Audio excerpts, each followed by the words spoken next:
Throughout its history, France has played an essential role in the development of military technology in Europe, working hard to keep up with its competitors. In fact, the French had a chance to become the first nation to begin tank manufacturing. At the start of the 20th century, French captain Levavasseur drew up a design to create an armoured self-propelled gun. However, this project was eventually rejected after 5 years of testing.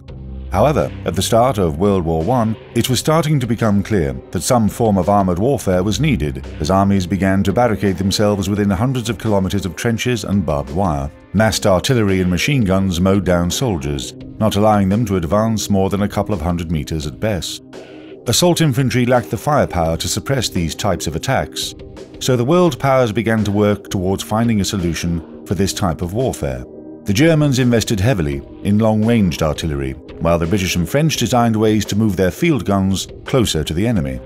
One of those who helped with designs was Colonel Jean-Baptiste Estienne, who would later come to be known as the father of the tank. Inspired by the testing of the American Holt tractor, and according to the book on armour, Estienne declared, "The victory in this war will belong to the belligerent, which is the first to put a cannon on a vehicle capable of moving over all kinds of terrain."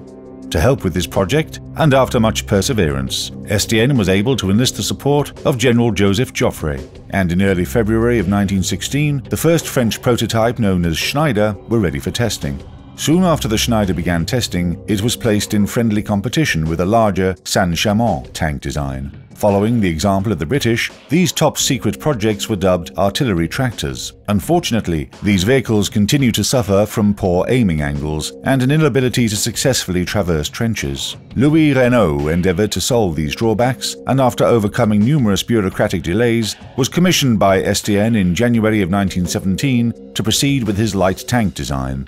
Thus, the legendary Renault FT was born, creating the classic design of the tank with a driver's compartment in the front, battle compartment in the middle, and an engine compartment in the rear. In addition, it was the first tank produced with a 360-degree traversing turret. Now the tank's hull didn't have to turn in the direction of enemies to fire at them. There were only 2 members in the crew, while other tanks had 7 or 8, so it complemented the so-called assault artillery crew really well. The first massive use of light tanks was on July the 18th of 1918. Nearly 350 tanks, 245 of them Renault FTs, participated in the Battle of Soissons. They broke through the front lines and pushed deep into enemy territory. Germany remembered this, and other similar battles, very well. No wonder some of its military leaders have argued that the culprit behind these losses was an illness they nicknamed tank phobia. But these victories gave the French a false sense of military superiority. They were confident in their creation, so they refused to change anything in their design. In addition, the amount of tanks manufactured was significantly reduced. Generals were only interested in fortifying their defences along the Maginot Line on the border with Germany, not armoured warfare. It wasn't until the increased danger from Nazi Germany that the French were forced into developing new armoured vehicles. In the late 1930s, the French army started to receive their new tanks. However, there were no changes in military tactics. Advocates of rapid tank warfare such as Charles de Gaulle were cast aside, in favour of investing in defensive tactics like trench warfare. By the start of World War I, France could not compete its fortifications and armaments, and even though there were nearly 1,000 FTs still in service, the brunt of the fighting fell to newer vehicles in 1940. The R-35, the close support tank, was one such vehicle. Its maximum speed didn't reach over 20 km per hour, and the caliber of its gun was only 37 mm. The Germans, in the summer of 1940, examined many R-35s and realized that these armored vehicles were no match for their blitzkrieg. Captured tanks were converted into fixed-gun emplacements, tank destroyers, or sold off. In short, the R-35s were used for just about everything except its intended purpose. The Hotchkiss H-35 was not that much better, but its engine was much better than the R-35. At the start of the war, it met with some success, and France had planned to produce around 500 such vehicles per month. However, the defeat of the French at the start of the war put an end to these ambitious Allied plans. In addition, the Wehrmacht were disappointed with the H-35 design and used it only for guarding their captured territories. The necessity to have a shooter, a gunner, and a loader at the same time annoyed German commanders, as it distracted them from concentrating on priority targets. Despite these criticisms, the Hotchkiss was still used in 1945. A third tank, the Somme S-35, was a French cavalry tank. Its speed averaged 40 km per hour, and its 47mm gun allowed it to fight both infantry and armoured vehicles. The Somme made its mark in different parts of the world. It fared well against the German Panzerkampfwagen III, and was used by the Wehrmacht in Crimea, Karelia and Normandy.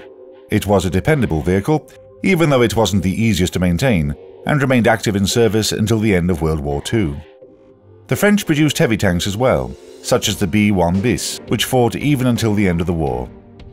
It was practically invulnerable for early TD weapons, but it surprised Germans not with its armour, but its armament. In addition to the 47mm gun on its turret, there was also a 75mm gun in the hull. However, if one wanted to use this gun, they had to slant their armour and meet the enemy face to face. That's why the Wehrmacht placed a flamethrower instead of a gun on some of their captured tanks. Interestingly, each of the French B-1 bis were given their own name, a tradition that had existed since World War I. Also, some of these tanks were actually recaptured as trophies at the end of the war, and were placed back in the ranks of the French army.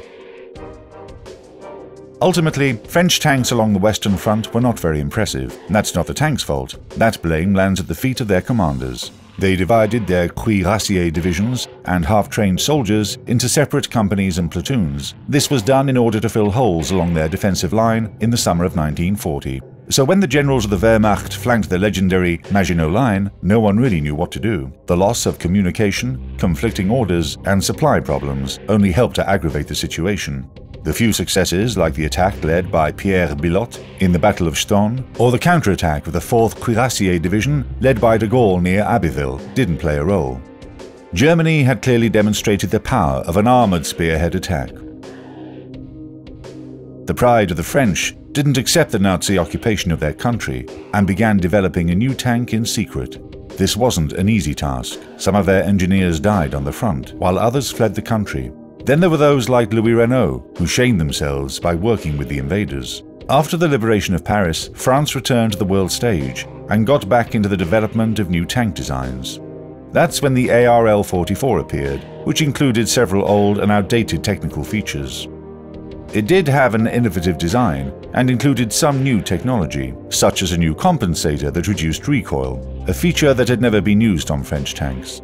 The ARL-44 never took part in the war. The first versions of the vehicle never arrived until well after Germany had surrendered. Overall, it was a successful means of propaganda, and France began to regain confidence in its engineers. These engineers delivered on their expectations and created the revolutionary AMX-13 light tank in 1952.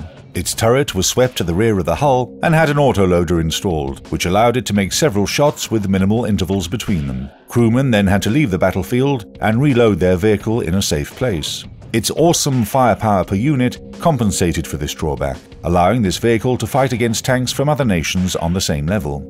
The AMX-13 was produced for 35 years and was delivered to dozens of countries. Nearly half of the 7,700 vehicles produced were exported around the world. The French started to experiment even further, coming up with new designs for armoured vehicles.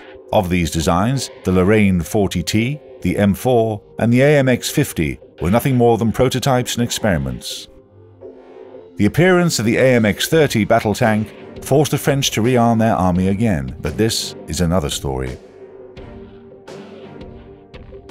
When France was faced with the German aggression from World War I, it was able to stand against it. The appearance of tanks turned the tide of battle in favour of the Allies, but the French relaxed after the victory and let their guard down. They tried to search for a solution to their problems at the last minute in World War II, but it was too late.